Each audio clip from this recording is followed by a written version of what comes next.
It's not in the face! Thank you. Hello and welcome to Hey Not the Face with your host John Nash and your producer me, Steffi Haynes. And today we are going to talk about the latest filings in the UFC antitrust cases. We are also going to talk about those payouts from UFC Sacramento. We're going to take a look at Jorge Masvidal and his Gamebred FC that just joined DAZN's lineup. We're going to talk a little bit about Darren Till and Dana White and Jake Paul, just a whole bunch of people.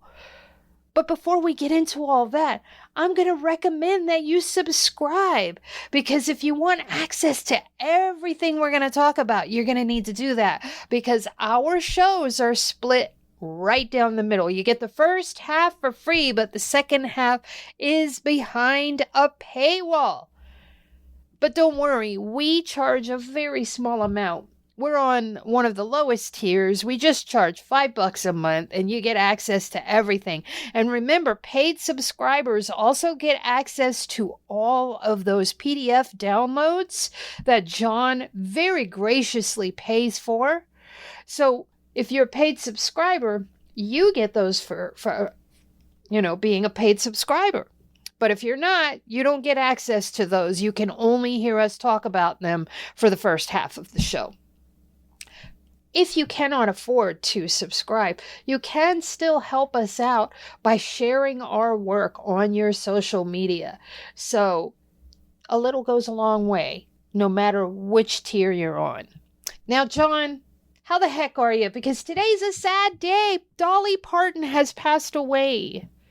Yeah, that's sad news. Did not expect that to come right now, because she was just in an interview a little while ago I saw, and she seemed in very good health. But I guess I don't know what happened, but it's sad. It's cancer. She had her representatives said that she died after a very brief battle with cancer, which she did not let people know about. Okay, because the news earlier was she had problems with kidney stones, and I guess they argued they used that as a cover for the cancer. Yeah, her representatives and some member of her family, her sister's son or something, said that she had a brief battle with cancer. So she's a national icon. Mm-hmm. She is.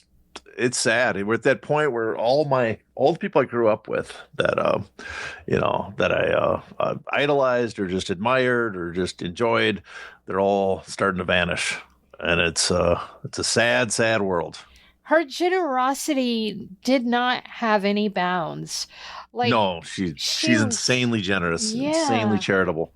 When COVID first hit and they were looking for funding because, Trump was not believing in COVID and this and that, Dolly was the first person to drop $1 million on COVID research. She sent out 330 million books to kids all over the country. I mean, they just amazing things. The employees at Dollywood all got college educations, and she was insanely generous and gracious and compassionate. And the world is a much dimmer place without her star. Yeah, she's in that Paul. She probably Paul, as generous as Paul Newman was, all the amazing things Paul Newman did. If you ever read just the first two sentences of his Wikipedia entry, actor, race car driver, philanthropist, business owner, it's like, what a life, and the charitable donations, just a mass amount. When you look at all the stuff she did, she probably surpassed even him. Mm-hmm. And he is kind of the gold standard of celebrities up until Dolly. Yeah. And now I don't know who to turn to. I guess Kurt Russell. I don't know about his charitable donations, but his background's crazy. Same as Willie Nelson too. It's that era of country. I am not a massive new country fan, although some of the modern outlaw country I actually find very enjoyable. But I have, you go back to the I guess the blue neck country, the farm aid, the outlaw country of the 70s. Mostly men, obviously, with the highwaymen and, Chris Christopherson, who we mourned when he passed on the show, Johnny Cash and Willie Nelson and all them. But Dolly Parton was right in that mix. For sure. Absolutely. And what sucks is yesterday, Vince McMahon celebrated his 81st birthday, and that dung heap gets to live and Dolly is gone. What the hell is wrong with this world? There's a lot wrong. I can make a list for you if you need it. No. But I just wanted to give a little shout out for Miss Dolly because I loved her. And I know you did too. We need to do the search through her history just to find some tenuous connection to combat sports, to use that as the excuse to, like they do on every MMA site, or, when something happens and, famously said one time a comment about MMA, so we get to talk about them on the show now. Even boxing. I'll take a boxing comment, And I'm sure she had some, I'm sure she did something. I mean, boxing was so big during her heyday. She must have had some interaction with boxers at some point that we could use as an excuse. Yeah, for sure. All right. So anyways, we must get down to business, and OG listeners know what I'm getting ready to ask you. Are there any new filings or updates to the UFC antitrust cases? Yes, there were. Yesterday, there were some filings, and today there were some more filings that were appeared on Pacer right before we went to show. So let's go through them. Starting yesterday, there was a defendant's reply to the motion to compel. And so Zuffa, TKO Endeavor, whatever you want to call the defendants, their reply was a brief reply pushing to force the three named plaintiffs, Johnson, Dalloway, and Connolly, to produce their signal telegram communications. And so we talked about this previously when the plaintiffs, had their response, and now here's the defendant's reply to the plaintiff's response. So this is what the defendants are kind of hammering here. The plaintiffs spent nearly a year arguing that UFC's use of ephemeral messaging apps warranted sanctions. Then, having finally admitted last month that the named plaintiffs also use Signal and Telegram, are now claiming their own use is irrelevant and present no preservation problems. This is the timeline the defendants lay out, that the named plaintiffs began using Signal Telegram as early as 2020, not instructed to preserve those messages until June 19, 2026, didn't even start attempting to collect from those apps until August 4th, 2026, after defendants filed the underlying motion. And so I can already pick some holes in this, but we will continue for now, and then I'll go back. So the plaintiffs argue that any Signal Telegram content is categorically outside discovery. This is the plaintiffs now, the fighters, their defense, because it post-dates their professional MMA careers. And the defendants call this self-serving and wrong as a matter of law, noting with cites to the fighters. I think they cite the Sherdog site for Johnson, that he still competes as a boxer, and that all three plaintiffs' ongoing efforts to monetize their UFC pedigree through gyms, marketing, sponsorship go directly to Zuffa's offsetting benefits defense under the antitrust rule of reason analysis. And specific evidence was cited by him. Johnson's fight team chat on Signal, which the plaintiffs, they describe as just marketing logistics. The defendants here say that's exactly the point. It's responsive. Text showing the plaintiffs deliberately moved conversations to Signal. Apparently Dalloway told a business partner, do you have Signal, and asked him to move there. And then the defendants frame this as evidence of intentional use of disappearing message features. And so they compel fully production. This is what they want. The relief sought by the plaintiffs. They want to compel full production from Signal Telegram without the subject to objections hedge plaintiffs offered, plus vendor collection reports on the named plaintiffs' devices so the court can assess how much data was lost to non-preservation. And I can understand this is something that the defendants are really going strongly after the plaintiffs, because the plaintiffs have gone so strongly after them. But after looking through this, you can kind of pick some holes. Namely, as the plaintiffs argue, this was post-fight career, so there's probably a lot less signal chat material useful for the case. There might be some, but less useful. But I think the big difference is, as they note, they make a big deal how the plaintiffs have been using Signal Telegram since 2020, but they were not instructed to preserve those messages until June 19, 2026. And then lo and behold, they started attempting to collect the apps, not preserve, but attempt to collect August 4th. That's only 2 weeks later. That's not a massive, they make it sound like it's a massive amount of time went by. No, it's just 2 weeks before they started to collect the apps, the material on it. That, to me, strikes me, based on all the other incidents in this case, as a reasonable amount of time. And the fact also that, again, the plaintiffs were not instructed to preserve their messages until June 19, 2026. Now compare that to the UFC and their executives, how we're told to preserve all messages as far back as 2010 under the court order, right? And did not even acknowledge for the longest time that they even used Signal and Telegram until it was revealed in another case. So I can understand why they're doing this. They're trying to push back and make it look like the plaintiffs are doing the exact same thing they did. But it does feel a little weak to me, this argument. I could be wrong, but that's just my interpretation. Now, the other document that was filed yesterday was a motion to seal portions of the reply. And this is just administrative procedural. And the defendants sought to file an unredacted version under seal because of 2 lines. And I can't see it because the exhibits were submitted, but they're under seal and there's nothing there to see. So there's not much to talk about there. Now, let's move on to today's big filings. And this was the evidentiary hearing minutes from Judge Boulware today. And these covered 3 related consolidated cases, right? So you have all of which against Zuffa, TKO, Endeavor, the defendants. I guess they're using all 3 names now. And this involved Johnson, Davis, and Serkinov. So the full attendees list, a bunch of attorneys were there for both sides. Again, these guys a bunch of attorneys are making a ton of money. If you're on the plaintiff side, you're not making any money hourly because you only get the money if you win. On the defendant side, they're spending a lot of money. So there's no written opinion yet. The written opinion is coming, but the minutes of the ruling there were 6 rulings. So let's go through them. The spoliation info sharing protocol.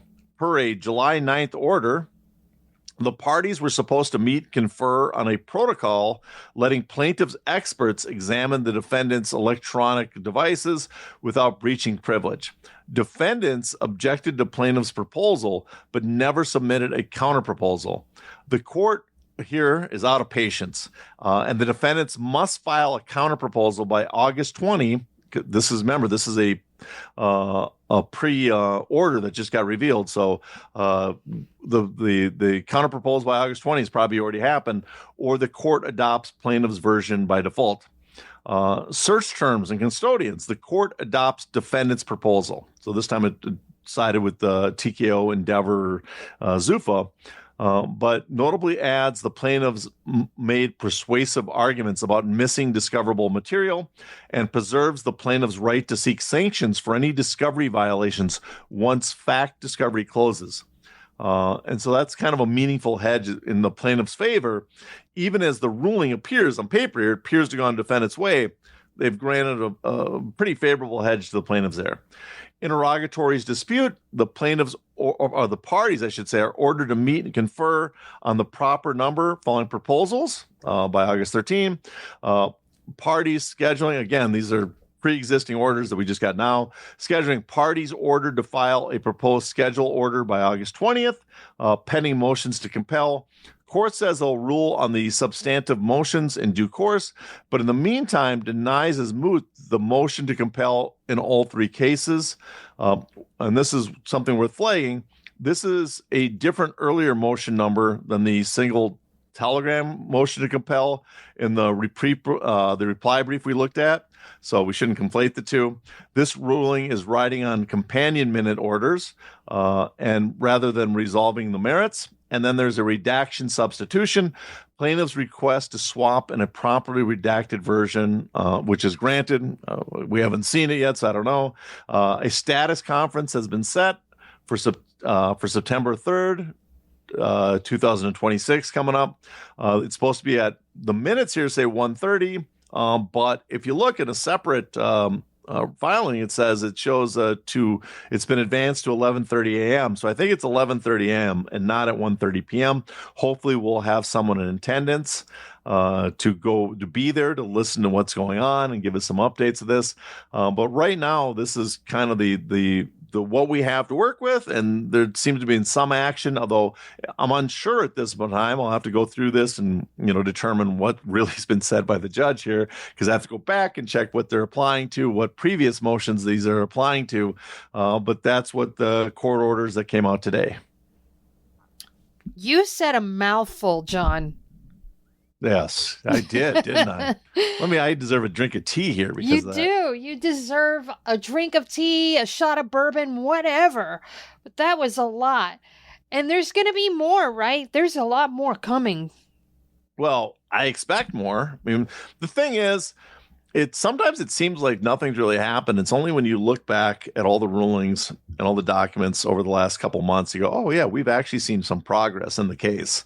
Now, obviously the case took a massive setback with he who should not be named, Mr. Whedon, because his just absolute disaster of a report for the judge basically derailed the entire spoliation investigation on the phones, and they had to start over. And so that has kind of killed all these cases. Just put them just locked them in place. They're stuck in amber at this moment, and we are waiting for them. Now, stuff's still happening, but we are waiting to get some of that stuff resolved so we can find out if these cases move forward, which ones do. There's just a lot riding on all this, and kind of like what happened previous, the last time, Lee v. Zuffa, the judge was ready. People might forget. The case took a while because it was a novel case, and we were changing antitrust law at the time. And the judge was ready to grant class action status, or I should say, class certification for the plaintiffs. And just at that time, a new case, the Oleon case, the Bumblebee grocery store case or tuna case, I should say, was filed, went to the Ninth Circuit, and that brought a halt for 2 years. Plus the COVID. So we basically lost 2.5, 3 years of the case being kind of stuck in place because of that. And so it took much longer than originally envisioned and causes the problems that led to the having to file a Johnson case in the first place. And so we've seen this before where something comes in and derails it. Now, I don't expect this to be as big as the Oleon case or the tuna case, whatever you want to call that one. But the weed thing has definitely already extended the hearings, the number of hearings needed to even get these decisions on just these preliminary parts that we need to do before deciding anything to continue forward. And when you're talking Whedon, you're talking about the expert that ended up deleting data from Dana White's telephone. He deleted Dana White's phone. He wiped it.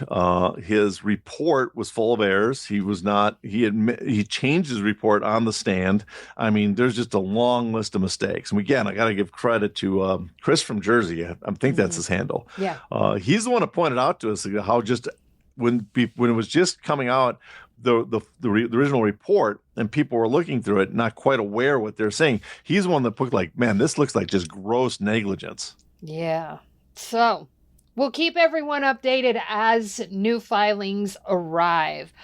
We're talking about these cases, and they all revolve around basically fighters being insanely underpaid and locked into draconian contracts and things like that. The UFC held its latest event this past Saturday night in California, and that is one of the last bastions of revelation in that they still they disclose athlete pay. What did this batch of purses say to you? Well, I'm sure it's a lot of people. I saw a lot of reactions to this, And I didn't get as blown apart by it or shocked by it. Although one thing I did not see the commission's filing, right?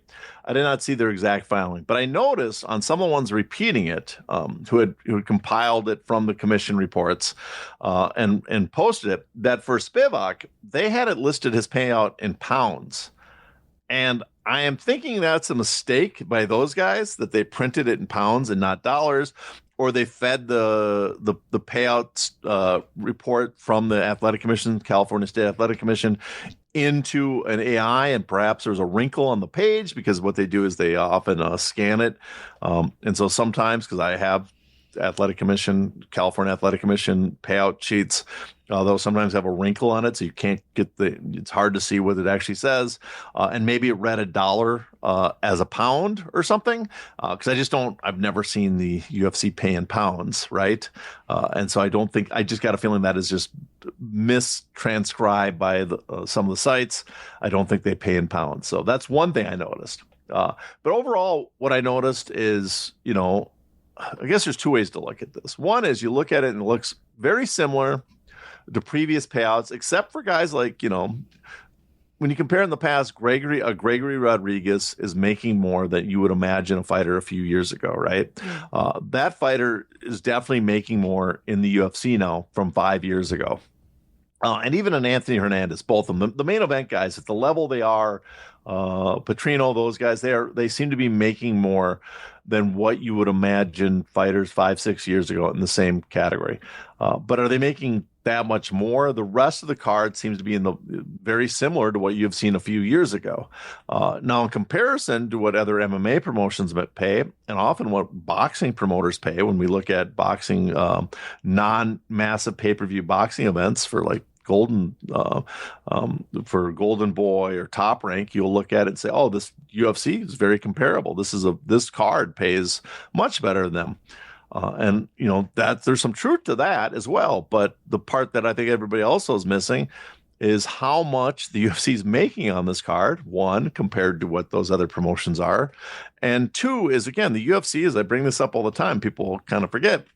The UFC is where all the top fighters in MMA are located. They are not spread out. In boxing, we have multiple promoters running dozens of events each. The number of what we call, I guess, premier boxing events held by Top Rank, Golden Boy, Matchroom, Queensberry, PBC, the few they still do, all of them put together, and I guess now we could include Zuffa Boxing, is well over 100, 150 probably or so for all of them. So even if only the top few guys are making more than MMA fighters, when you add it together, that's a larger pool of events than there are for UFC events, where almost all the payouts in MMA are for UFC events, with a small exception for a few PFL guys, one MVP card. So especially in North America, and maybe a couple fighters and one championship. So there's very few fighters making, there's just a lot more at boxing events where the top guys make more. So that comparison's doesn't quite work as well. It's not apples to oranges. It's not apples to apples. It's really an apples to oranges comparison that everybody ignores.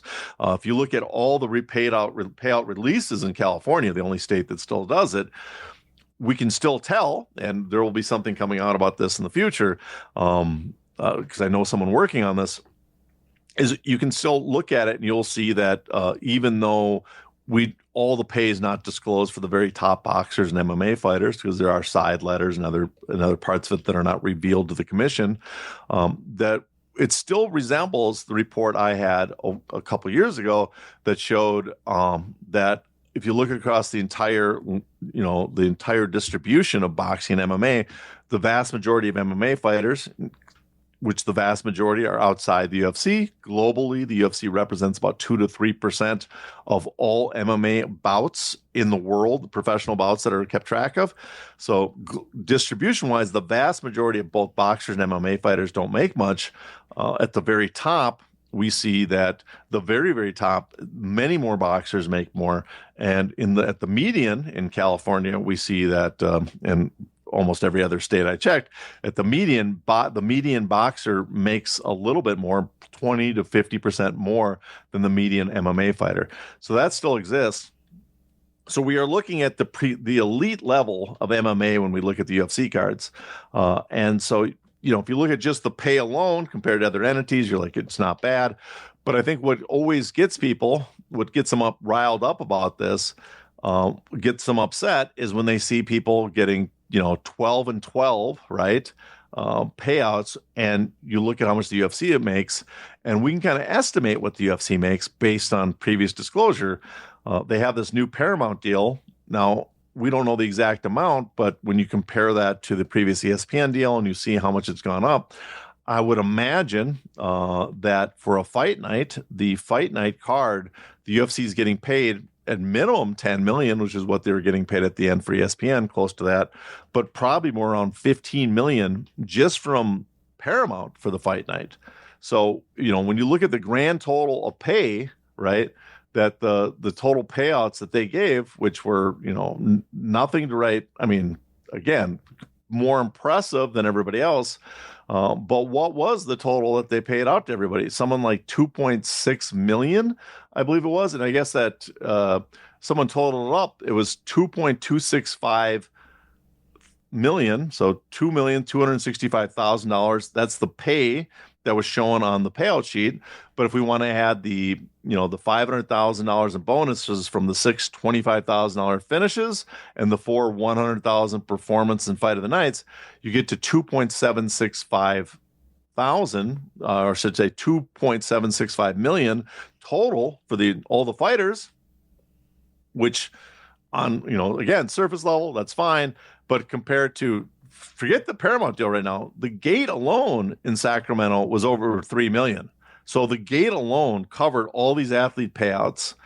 Then on top of that, the UFC is getting paid around 15 million from Paramount. Then on top of that, they're getting several million for the sponsorship rights, so the logos everywhere, and several million more for international rights. So you are talking about this seems absolutely absurd, but it's probably true that when you look at the total amount of revenue the event generated, it's in somewhere between the 20 and $25 million, which used to be a pay-per-view number, and the total cost when you add the production costs, because we know it's something over 2 million. Let's say they threw some marketing, they had some additional costs, and put it up to $3 million of expenses for this, which would be well beyond what they normally do for their expenses. But that would mean the total cost would be almost 6 million for an event that generated 25 million. You can see the profit margins for such an event, right? That it's insanely profitable, and yet you look at fighters on this event, and personally, I've talked about this in the past. I am not one for saying, oh, every fighter deserves X amount of money. I believe we need to do is just create a much more competitive market, and that will kind of dictate where prices will fall. And some guys will just make a lot of money, as they should, because they generate the revenue. But it's understandable that fans look at the amount of money the UFC makes here, around 25 million for this event, and then you see many fighters on this making 12,000 a show and 12,000 to win. And they didn't win. So you could throw in, if you want to be generous, we could throw in the Reebok deal. So they're around 16,000 minimum. But with expenses, corner and stuff, they probably didn't make much money. And this is the elite level. As they try to argue all the time, we have no competition. Our competition is the NBA, the NFL. Well, you are making that comparison. And if you're making that comparison, you fall very short, because your fighters are definitely not treated anything like those other athletes. So, I guess that the takeaway is nothing new here. It's the same as we always talked about. But it's just a stark reminder that, that there is just a discrepancy between the amount the UFC makes and the amount the fighters make. And it's, for many fans, I think that they have no problem with that. I personally do. I think, it's unbecoming. It's kind of gross to see people take brain damage and put on, and the ones that supposedly do a service, perform for us for entertainment, making such a small fraction of the money we are spending on them. So, but what's your take when you saw it? Anything did catch your eye when you watched it? when you saw those numbers come out again? Yeah, the Contender Series numbers 10 and 10 are still happening. And that's going to lead me into my next question, but I'm going to preface it with a little story for you, John. Bella Mir, Frank Mir's daughter, she made her Contender Series debut. And I think it was last night or tonight, whatever it was. And she was a 3,300 favorite. She was at minus 3,300 going in. That's how big. She lost, by the way. But the thing is Dana White went on an interview spree and talked about how special Bella Mir was and how she could go and be a champion and this and that. But he was totally fine with putting her on the Contender Series for $10,000. And you don't even make $10,000 when you're on the Contender Series. I believe it's $5,000. But if you come out of the Contender Series and you get signed, you are signed to a $10,000 contract. And we did see fighters on that contract on this card. So my question to you is, in your personal opinion, why in the hell would a fighter choose to go through the Contender Series rather than just come straight in where they could make $2,000 more per bout? Now, I know what you're going to say, but everybody out there doesn't. So lay it out why they go through the Contender Series, because it has to do with management, right? Well, I guess I'm not going to say exactly what you thought I was going to say. Management plays a part because the management will get you on the Contender Series. But the reason you go through the Contender Series is you have to. That's the avenue they make. The reason fighters can go directly into the UFC and get 12 and 12, as we saw from those emails between, I believe it was Mick Maynard and I can't remember the Dos Santos's manager, but we talked about them on the show. The 12 and 12 is reserved for those who accept a short notice fight. It's a little bonus if you accept a short notice fight, because the UFC is they're running events and they constantly need to bring. To access the bonus content of this episode, you must be a paid subscriber. To do that, go to heynottheface.substack.com and subscribe today.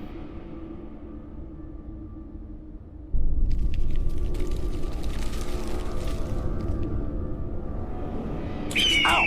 Ow! Not the face! Ooh! Ooh! Okay, the face!